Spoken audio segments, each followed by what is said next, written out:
사람들이 갖는 착각 하나가 있습니다. 돈이 많고 배경이 좋으면 잘 살고 행복할 수 있을 것이다 라고 하는 착각입니다. 그러나 여러분, 정말 그렇습니까? 만일 그런 분이 오늘 여기에 앉아 계시다면 그런 분은 아직 인생을 덜 살았거나 아니면 인생에 대해서 철이, 죄송합니다, 좀 들지 않은 분이 아닐까 생각을 합니다.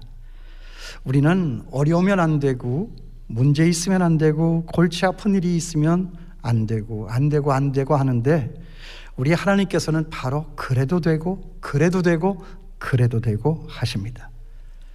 그게 우리의 상식을 뛰어넘는 우리 하나님 아버지의 우주 경영 방식입니다. 그런 면에서 오늘 여기 잘 살고 있는 사람은 누구입니까? 나만 장군이 아니라 붙잡혀온 소녀입니다. 누가 봐도 소녀입니다. 어느 날 갑자기 침략자들의 손에 붙잡혀온 이 소녀, 부모 사랑을 한껏 받으면서 이성에 대해서 눈을 뜨고 앞날에 대한 기대와 설레임으로 꿈의 날개를 펴면서 살아가야 할 이 소녀, 내가 원한 것도 아니요, 내가 허락한 것도 아닌데 노예살이라고 하니까 이것이 얼마나 기가 막힌 일이겠습니까? 얼마나 한탄스러웠겠습니까? 그런데 소녀는 말이죠, 오늘 여기 이 말씀을 보니까 자기의 이 아픈 현재를 다 가슴으로 끌어안습니다. 그 조그만 가슴으로 다 품어내고 녹여냅니다. 잘 사는 것입니까? 잘 사는 것입니다. 돈이 많고 배경이 좋고 걱정할 일이 없어서 잘 사는 것이 아니라 그런 상처를 온몸으로 다 받아내고 그런 상처를 다 품어내고 그런 상처를 다 녹여내며 살아갈 수 있는 이거, 전 이것이 정말 잘 사는 것이라고 생각을 합니다. 저는 우리 교회 모든 성도님들이 돈이 많고 배경이 좋고 걱정 하나 없이 잘 살아가기를 바라지만은 우리 안에 있는 이 모든 아픔과 상처를 다 녹여내고 이 세상 모두를 다 끌어안아서 불쌍한 마음을 갖고 살아갈 수 있는 우리 성도님들이 되었으면 좋겠습니다. 그런데 그렇게 산 사람이 누구냐 하는 것입니다. 오늘 여기 우리가 만나고 있는 소녀입니다. 저나 여러분, 우리들이 아는 대로 성경 속에 멋진 노예가 있다면 그는 요셉입니다. 멋진 포로가 있다면 다니엘입니다. 멋진 죄수가 있다면 바울입니다. 그런데 오늘 여기 이 말씀 보니까 멋진 포로, 멋진 노예, 멋진 죄수, 그들의 이름은 성경에 각기 다 있었지만은 여기 이 소녀의 이름만큼은 없습니다. 왜 그렇습니까? 저는 이걸 굉장히 이상하게 생각을 했습니다. 왜 이 소녀의 이름은 여기에 기록이 되지 않았을까? 여러분, 왜 그렇다고 생각을 하십니까? 제가 오랜 묵상을 하다가 마지막으로 생각해낸 것은 바로 이것이었습니다. 이 말씀을 듣는 너희, 여기 보는 것처럼 이름 없는 누구라도 이렇게 살고 이렇게 살 수 있어야 한다 라고 하는 이 간절한 소망이 우리 하나님 아버지의 이 말씀 속에 담겨 있기 때문이 아닐까. 또 여기 잡혀온 이 어린 소녀, 이름도 없는 이 소녀 하나도 이렇게 잘 살아가고 있는데 너희들은 왜 아직도 그렇게 살아가고 있느냐? 마치 저나 여러분을 향해 채근하고 있는 하나님의 말씀인 것으로 들려졌습니다. 게다가 하나님은 또 당신의 그런 뜻을 더 강조하기 위해서 오늘 여기 이 말씀 속에 비교와 대비 그리고 반전의 화법까지를 동원을 하고 계십니다. 항상 비교하기를 좋아하고 항상 남과 대비되기를 좋아하고 항상 역전과 반전을 좋아하는 저나 여러분, 우리들이니까 하나님은 지금 오늘 이 말씀 속에서 비교와 대비, 반전의 화법을 쓰고 계신다. 저는 그렇게 생각을 했습니다. 거기에 1절에서 3절에 있는 말씀을 잘 보십시오. 시간이 없으니까 다 읽지 않겠습니다. 정말 한번 그 내용을 음미해 볼 수 있게 되기를 바랍니다. 정말 그런가 그렇지 않은가? 어떻게 누가 누구와 비교가 되고 어떻게 누가 누구와 대비가 되고 어떻게 누가 누구와 반전을 이루고 있습니까? 첫째는 나아만은 지금 한 나라의 위대한 이름을 가진 장군이지만 이 아이는 지금 이름 없는 소녀에 불과합니다. 둘째로 나아만은 지금 군대 총사령관으로서 왕 앞에 있는 사람이지만 이 아이는 지금 허드렛 일이나 하고 있는 그 장군 아내의 앞에 있습니다. 셋째로, 나만은 지금 전 국가적인 영웅으로 추앙받는 자리에 있었지만 이 아이는 지금 눈 밖에 나면 가차없이 죽을 수도 있는 그런 노예 자리에 있습니다. 그러나 누가 사는 자고 누가 죽는 자입니까? 이것이 비교가 되고 이것이 대비가 되고 이것이 역전과 반전을 이루고 있다 하는 거예요. 여러분 잘 보세요. 지금 누가 사는 자이고 누가 죽는 자입니까? 누가 죽일 수 있는 자이고 누가 살릴 수 있는 자입니까? 죽는 자는 병에 걸린 나만이고 사는 자는 소녀입니다. 죽일 수도 없고 살릴 수도 없는 자는 나만이지만 죽게 내버려 둘 수도 있고 살려낼 수 있는 자도 소녀입니다. 그러고 보니까 저나 여러분, 우리가 살아가는 우리의 인생길에는 두 종류의 인간만이 있을 따름입니다. 죽는 사람과 사는 사람, 죽이는 사람과 살리는 사람. 나는 우리 장충의 모든 성도님들이 죽는 자가 아니고 다 사는 자고 죽이는 자가 아니라 다 살리는 자가 될 수 있게 되기를 바랍니다. 그런가 하면 또 하나, 오늘 여기 이 말씀에서 우리가 찾는 인생의 비밀 또 한 가지가 있습니다. 여기 1절 말씀을 보니까 나아만은 이런 사람입니다. 거기 1절을 제가 다시 읽습니다. 아람 왕의 군대 장관 나아만은 그의 주인 앞에서 크고 존귀한 자니 이는 여호와께서 전에 그에게 아람을 구원하게 하셨습니다. 그는 큰 용사이나 나병 환자더라. 그는 대단한 인물입니다. 나라의 군대 장관이죠. 왕 앞에 크고 존귀한 자입니다. 또 나라를 구했던 구국의 영웅입니다. 그런데 그에 대한 이러한 놀라운 성공의 기사들이 쭉 흘러내려오다가 맨 끝에 가서 그 맨 끝에 말이 어떻게 끝이 납니까? 그 맨 끝에 나오는 이 치명적인 한마디, 그는 큰 용사이나 나병 환자니라. 저는 이 한마디를 주목을 했습니다. 저는 이걸 보다가 금방 제 머릿속에 떠올려지는 생각 하나가 있었습니다. 이것이 바로 우리 인생이다. 우리 인생이라고 하는 것은 다 큰 용사라고 할지라도 결코 피할 수 없는 치명적인 약점이 있다. 여기 나병과 같이 감추고 싶고 피하고 싶고 벗어날 수 없는 아픔의 문제들이 있다. 다 있다. 누구에게나 있다. 없는 사람이 없다. 여러분, 여러분도 있죠. 피하고 싶고 감추고 싶고 벗어나고 싶은 그 아픔의 문제들이 누구나가 다 있다. 이것이 우리 인생이구나. 오늘 이 말씀을 들어 하나님께서는 저와 여러분의 그런 애환을 드러내주고 계신다 하는 것이죠. 여기 나라를 구하고 세상을 호령하는 불세출의 영웅 나아만의 인생에도 정말 누구에게도 말을 할 수가 없는 감추고 싶은, 피하고 싶은, 벗어날 수 없는 큰 고통의 문제가 있었다는 거예요. 아주 어릴 때 노예로 잡혀와서 뭐 부모가 있는지 없는지 아마 없으니까 이름조차 없는 거겠죠. 아무튼 그렇다면 그런 어려운 고통의 문제라고 하는 것은 이 소녀에게만 있어야 될 것이 아니냐 하는 거죠. 그러니 여러분 믿으시기를 바랍니다. 세상은 공평합니다. 불공평하지 않습니다. 안 아픈 사람이 없고 안 슬플 사람이 없고 안 울고 싶은 사람이 없습니다. 이런 면에서 우리의 인생은 누가 뭐래도 하나님 앞에 공평합니다. 사람들은 사람들에게 대하여 공평하지 못하다라고 손가락질하고 뒤에 가서 욕을 하지만 하나님 앞에는 다 공평합니다. 다 거기서 거기입니다. 아닌 것 같아도 없는 것 같아도 다 거기서 거기입니다. 안 아픈 사람 없습니다. 지난주에 제 방에 왔던 어떤 자매, 정말 눈물로써 1시간 이상을 계속해서 서가지고 말이죠, 한탄을 하고 하소연을 하는데 제가 너무나도 안쓰러워서 거기 좀 앉아서 얘기하자라고 해도 앉지를 않아요. 탁자 위에 올려놓아 있는 그 휴지 한 통을 다 쓰면서 이야기를 했습니다. 그 얘기를 듣다가 보니까 듣는 저도 화가 나고 힘이 들었어요.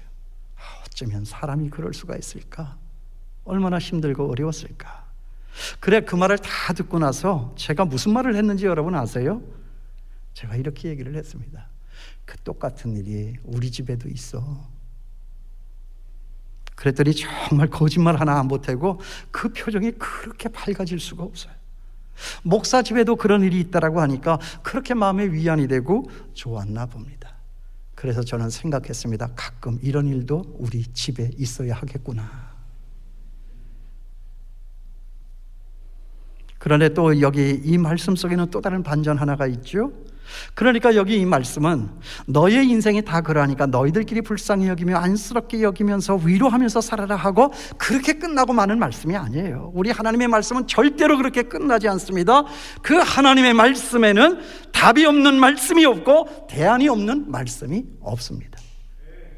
사람들의 위로에는 그 말로 끝나버리고 오히려 위로되지 않는 말을 통해서 더 깊은 상처를 내는 그런 위로의 방식이 많이 회자되지만 하나님의 말씀에는 대안이 없고 답이 없는 말씀은 하나도 없는 것이다. 여러분, 그 답과 대안이 지금 누구에게 있었습니까? 소녀에게 있었습니다. 어떤 면에서 그렇습니까? 이 소녀에게는 말이죠, 제가 볼 때 이 세상 어떤 누구도 갖지 못한 세 가지의 인생 비결이 있었어요. 기막힙니다. 첫째는 뭐냐? 상처가 없었다는 거예요. 상처를 다 녹여냈습니다. 여러분, 그에게 왜 상처가 없었겠습니까?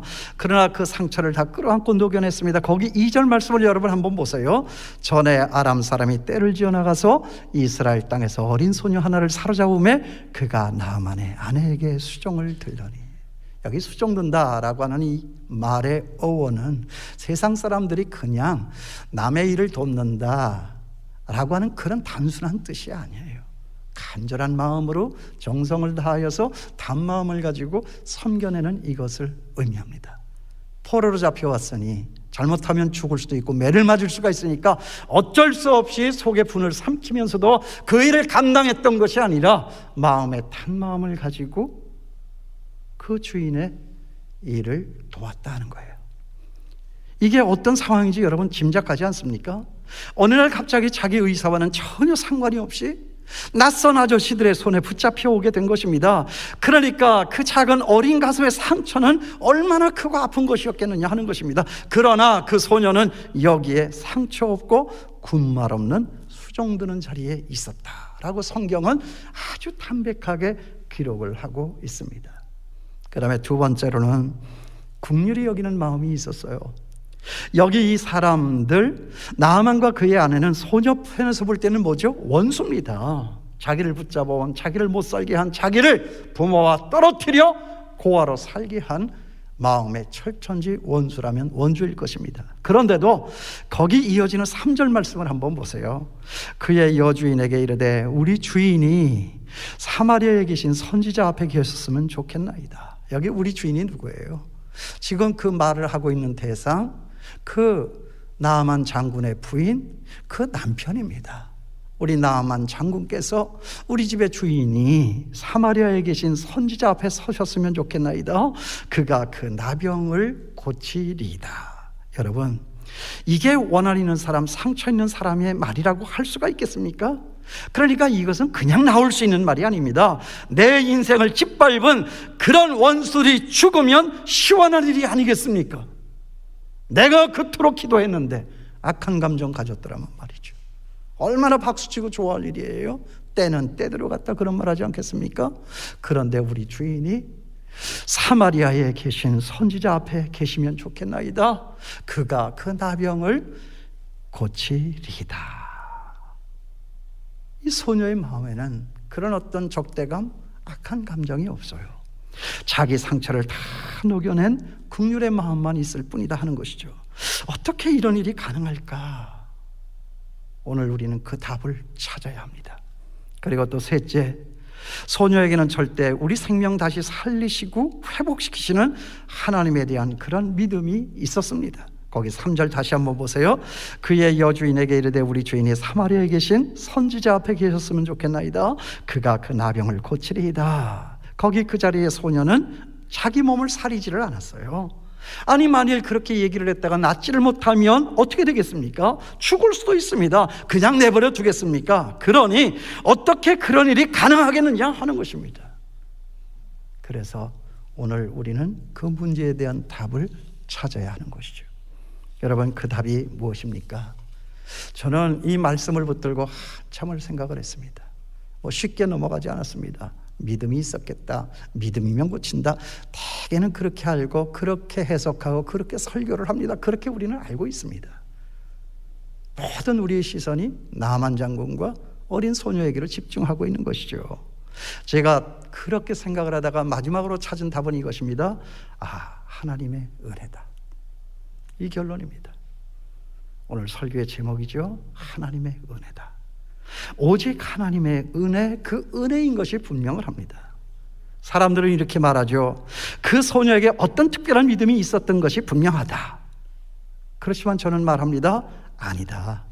그 소녀에게 어떤 특별한 믿음이 있었던 것이 아니라 그냥 단지 막연한 소문만 있었던 것이다. 잡혀오기 전에 죽었던 수넴 여인 아들 살려낸 엘리사 선지자에 대한 소문을 들었을 것입니다. 그러나 소문은 소문일 뿐 그런 막연한 소문을 확실한 믿음으로 견인을 해서 하나님의 하나님 되심을 선포하게 하신 것은 하나님의 은혜다 하는 것입니다. 누가 여기 이 소녀에게 그런 믿음이 있었다라고 지적을 한 바 있습니까? 왜냐하면 막연한 소문에 자기의 목숨을 걸고 주인 앞에 나가서 그런 말을 할 수 있는 사람은 아무도 없을 것이기 때문에 그렇습니다. 하나님의 은혜, 하나님의 은혜입니다. 그 하나님의 은혜가 그 어린 소녀의 전 인격을 사로잡아서 그런 자리에까지 나아가게 하신 것이다. 소녀의 믿음이 초점이 있는가? 소녀의 믿음에 초점이 있는 것이 아니라 그 소녀를 그 소녀 되게 하신, 그래서 당신 하나님이 되는 그런 그 역사를 누가 견인하여 이 자리에까지 오게 했느냐? 하나님의 은혜입니다. 여러분, 순교는 내가 하는 것입니까?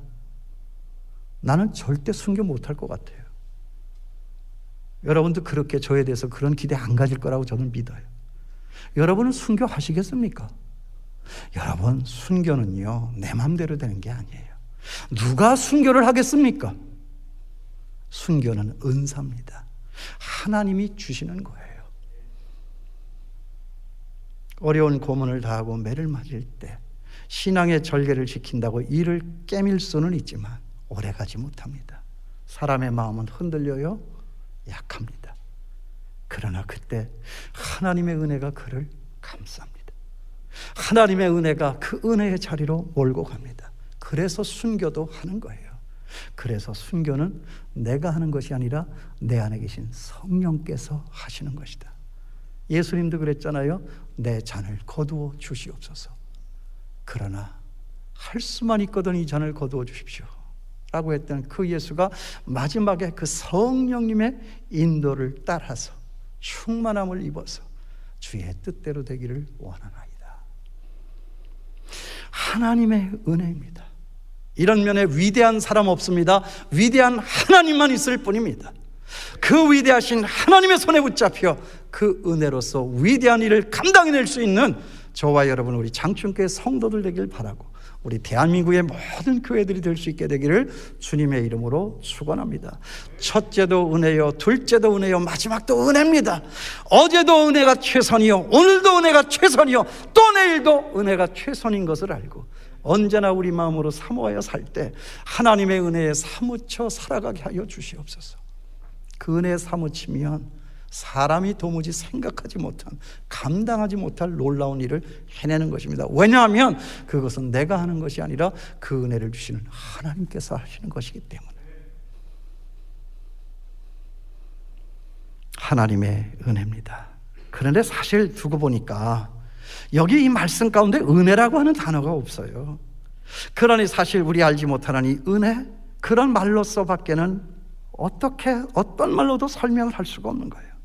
왜냐하면 제가 이렇게 말하는 근거는 바로 이것입니다. 그냥 빈말하는 거 아니에요. 성경의 그 답에 근거가 있습니다. 거기 1절 보십시오. 아람 왕의 군대장관 나하만은 그의 주인 앞에서 크고 존귀한 자니 이는 여호와께서 전에 그에게 아람을 구원하게 하셨습니다. 여호와께서 전에 그에게, 누구에게? 나하만에게 아람 나라를 구원하게 하셨습니다. 아니, 아람 나라가 어떤 나라게요? 아니, 아람 나라의 군대장관이면 군대장관이지. 그가 별 수 없이 하나님의 은혜에서 제외된 믿지 않는 불신 나하만 장군 아닙니까? 저는 이 말씀에서 그 답의 단초를 찾는 거예요. 이 말씀이 의미하는 바가 뭐냐? 하나님을 모르는 아람 나라의 군대 장관이었지만 그 사람과 그 사건의 배후에는 누가 계셨느냐? 하나님이 계셨다는 거예요. 그러니까 나만이 여기 나병에 걸린 것, 그 배후에는 하나님이 계셨죠. 그러니까 여기 나만에 붙잡혀온 이 소녀, 그 배후에도 하나님이 계셨다는 거예요. 이 소녀는 왜 그 집에 붙잡혀 왔을까? 그 나만과 그 집에 붙잡혀온 이 소녀는 왜 그런 찰나에, 그런 시간, 그런 사건 속에서 만날 수밖에 없었던 것인가? 이거 누가 한 일일까? 하나님을 알지 못하는 나만에게 하나님이 임하여서 저에게 은혜를 주어 그 나라를 구하게 하셨던 그 하나님, 병에 걸린 그 나만을 고치기 위하여서 전쟁이라고 하는 포로의 사건이라고 하는 엄청난 사건을 통하여서 역사의 그 섭리를 이루기 위하여 어린 소녀 하나를 그 집에 보내시고 그 나만의 나병이 고쳐지는, 정말 사람으로서는 할 수가 없는 하나님의 하나님 되심을 선포하는 이것이 누구의 작품이냐 하는 거예요. 어린 소녀입니까? 그는 도구죠. 하나님의 은혜다 하는 것입니다. 이 은혜를 우리가 놓치질 말아야 돼요. 이 은혜를 주목해야 한다는 것입니다. 사람을 보지 아니하고 그 사람 배후에 있는 하나님을 볼 수 있길 바라고, 사건만 보질 말고 사건 그 배후에 있는 하나님을 볼 수 있길 바라고, 그리고 문제만 보질 말고 문제 뒤에 있는 하나님을 볼 수 있는 저와 여러분 될 수 있게 되기를 바랍니다. 하나님의 은혜입니다.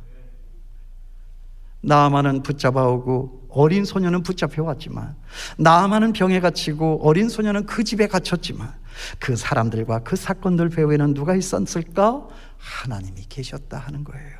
그러니까 위대한 것은 하나님이지 우리 사람이 아닙니다.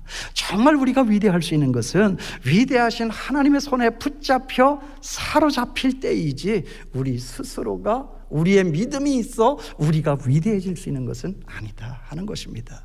여러분에게 있는 그 믿음도 하나님께서 주시고, 그 믿음의 찰나에 도발하여 믿음으로 행할 수 있게 하시는 이도 하나님이신 것을 믿으시고, 우리 믿음의 근거가 나에게 있지를 말고 하나님에게 있음을 알며 언제나 하나님 앞에 겸손하여 은혜를 구하여 살아가는 제가 되고 여러분 될 수 있게 되기를 주님의 이름으로 축원합니다.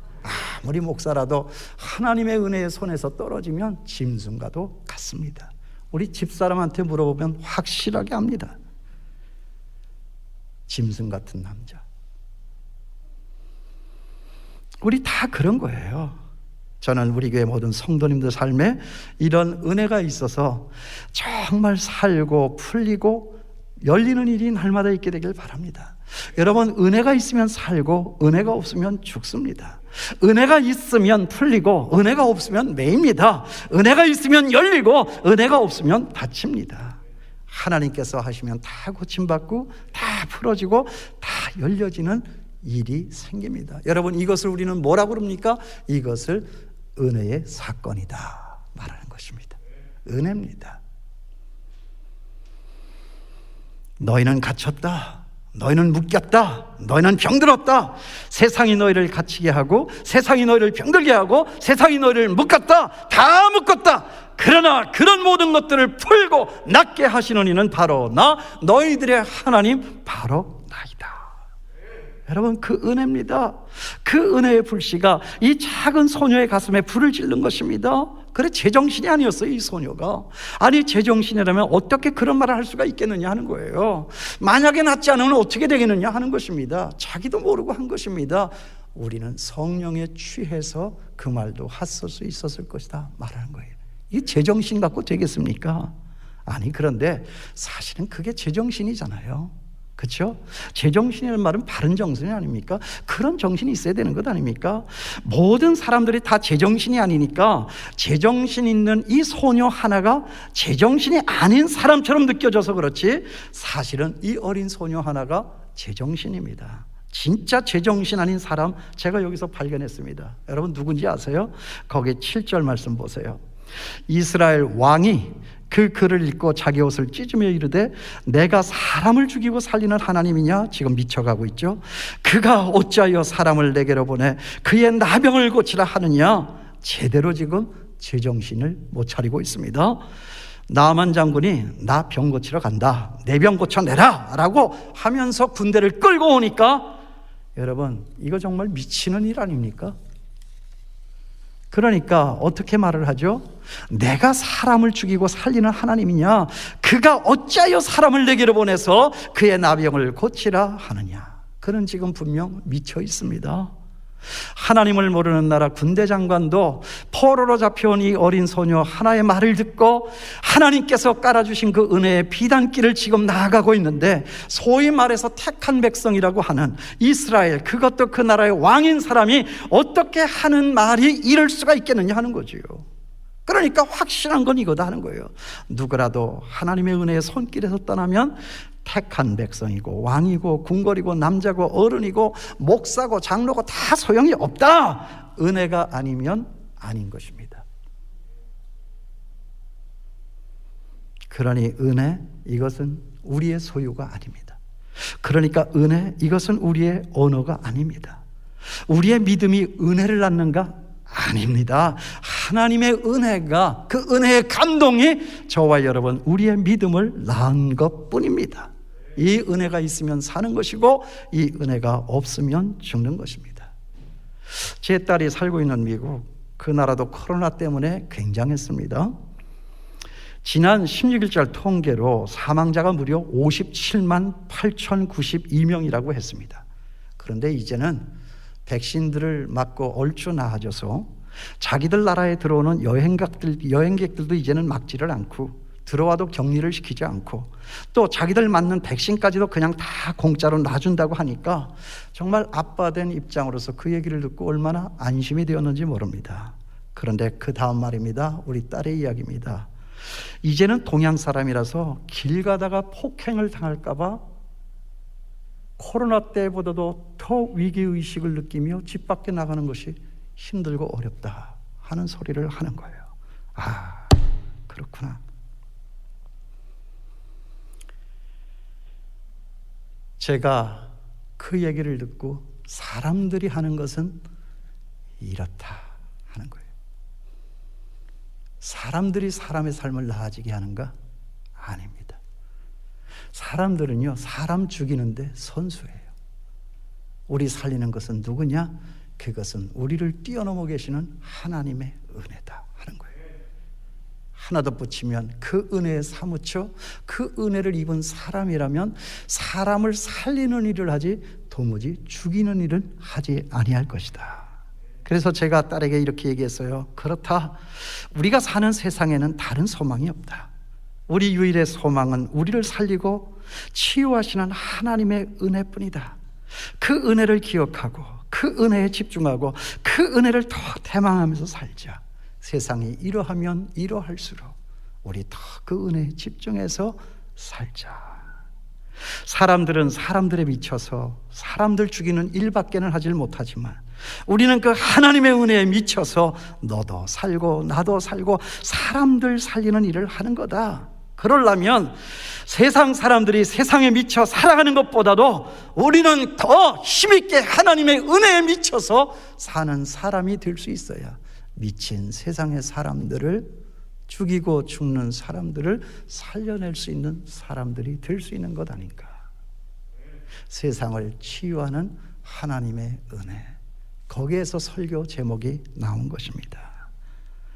정말 우리 눈에 보이지 않아도 아침 이슬같이 내리는 그 하나님의 은혜, 그 은혜 속에 있어 죽지 않고 실패하지 않는 인생임을 기억하며 힘있게 살아가는 제가 되고 여러분 될 수 있게 되기를 주님의 이름으로 축원합니다. 나아만이 살았던 것은 그것도 하나님의 은혜예요. 소녀가 그 나아만 장군의 죽음을 고칠 수 있었던 것도 하나님의 은혜예요. 또 나아만 장군이 그의 나라를 구할 수 있었던 것도 하나님의 은혜였습니다. 첫째도 은혜, 둘째도 은혜, 셋째도 은혜. 은혜 앞에 겸손하여 날마다 그 은혜 구하여 사람 살리는 일에 쓰임 받을 수 있는 우리 대한민국의 모든 교회가 될 수 있게 되기를 주님의 이름으로 축원합니다. 기도하겠습니다.